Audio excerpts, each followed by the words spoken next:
Arcadian Vanguard presents the Wrestling News in your daily wrestling newscast for Thursday, August 14th, 2025. Good morning, I'm Mike Sempervive. We begin today with AEW Dynamite broadcast live last night on TBS and HBO Max from the Andrew J. Brady Music Center in Cincinnati. In the main event, Samoa Joe made his return to AEW TV, teaming with Katsuyori Shibata and Powerhouse Hobbs to defeat Los Faction Ingobernables. Waist lock, and now Kikita clutch, center of the ring! Dralistico in trouble, and Dralistico, he's fading! Yeah, he might be done, Dralistico. Joe has him anchored in that Kikita clutch. Dralistico goes out, the Ups are victorious! The show closed with a confrontation in the parking lot between AEW World Champion Hangman Adam Page and MJF, who attacked him from behind. Come on, cowboy! Show me that cowboy! Show me that cowboy! You son of a bitch! Get up!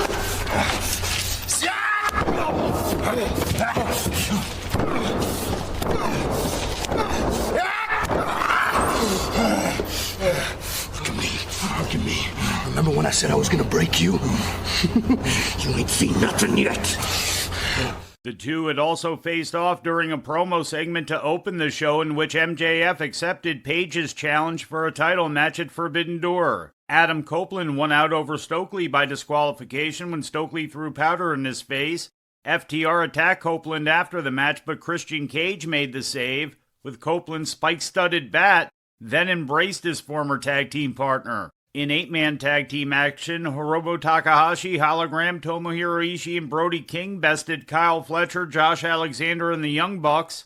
In other results, Alex Windsor, Queen Aminata, and Willow Nightingale beat Mercedes Moné, Sky Blue, and Tekla, and Jon Moxley topped Kevin Knight in the opening match. After the match, Moxley and the Death Riders were confronted by Darby Allin, who attempted to abduct Wheeler Yuta, but was stopped by an assault from Claudio Castagnoli until Will Ospreay made the save and challenged the Death Riders to a match. In ratings news, Tuesday night's edition of NXT was seen by 728,000 viewers on the CW, according to Programming Insider. That's an increase from last week's audience of 675,000. The rating in the 18 to 49-year-old demographic was a .17, slightly up from last week's rating of .16. Turning to Japan, Zack Sabre Jr. won Block B of the G1 Climax tournament, with the last round presented yesterday by New Japan Pro Wrestling in Hamamatsu. Sabre defeated Yoshihashi to amass a total of 14 points. Also victorious in their matches in the final round of Block B were Konosuke Takeshita, Shota Umino, Shingo Takagi, and El Phantasmo by forfeit over the injured Gabe Kidd. Sabre now advances to the semifinals of the tournament to be held Saturday in Tokyo. And in some unfortunate news, accomplished amateur and professional wrestler Greg Wojciechowski, best known as the Great Wojo, passed away on Tuesday at the age of 73, as was first reported online yesterday by Dave Dynasty. As a professional, Wojo was best known for his time in the Indianapolis-based WWA, where he held their version of the world title on 3 occasions between 1984 and 1987, including ending the final world title reign of the WWA's owner, Dick the Bruiser. As an amateur, he won the NCAA Division I heavyweight title in 1971, wrestling for the University of Toledo, as well as first runner-up in 1970 and 1972, where he lost to fellow future professional wrestler Chris Taylor. Wojo was also a 4-time AAU heavyweight champion between 1970 and 1975. He made the United States Olympic team in 1980, but was unable to compete due to the U.S. boycotting the Olympics that year. He was selected as an alternate for the 1984 and 1988 teams. Wojciechowski was recruited by Dick the Bruiser and began wrestling for the WWA in 1981.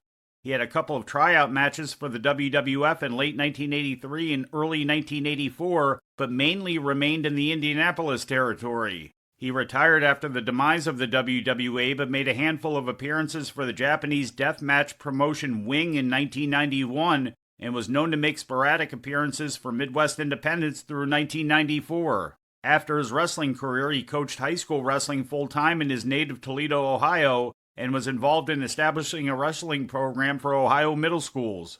Once again, Greg Wojciechowski has passed away at the age of 73. The Wrestling News also wishes to acknowledge the passing last Thursday at the age of 82 of Rob Elowich, known in the ring as Robbie Ellis. With a wrestling career stretching from 1966 to 2013, Elowich had another lucrative career as a dealer of fine art and was co-owner of the Baradoff Auctions based in his native Maine. Robbie Ellis was a fixture of New England independents, holding the junior heavyweight title for the Savoldi's International Championship Wrestling in the late 1980s. In 1985, he was the subject of a feature article in Sports Illustrated entitled The Walter Mitty of the Mat. He gained a whole new audience in the 21st century, wrestling into his 50s and 60s, competing for promotions like Chikara and New England Championship Wrestling. His unusual career mix of pro wrestling and fine art, as well as his extremely lengthy ring career, made him the subject of much mainstream media coverage over the years, including World News Tonight, The Today Show, the McNeil Lehrer News Hour, and part of MTV's 1999 True Life special, I'm a Pro Wrestler. Ellis was also the subject of the 2010 documentary film Canvas Man, The Robbie Ellis Story. And before we leave you today, we'd like to remind you that however you consume your content, you can find the Wrestling News 24 hours a day and 7 days a week across social media. On Twitter, follow us at Wrestling News AV. Our Facebook page is also Wrestling News AV. The Wrestling News can also be found on the Arcadian Vanguard YouTube page. And for those who utilize Amazon Echo devices, just tell Alexa to play the Wrestling News podcast. And remember to make sure you add podcast at the end. Once again, for daily updates, breaking news, and more, follow the Wrestling News across social media. And that's the news for today. If anything happens, we will be here to tell you about it. No clickbait, no paywall, just the Wrestling News. The Wrestling News is a division of Arcadian Vanguard, and the Wrestling Newscast is a production of the Arcadian Vanguard Podcast Network.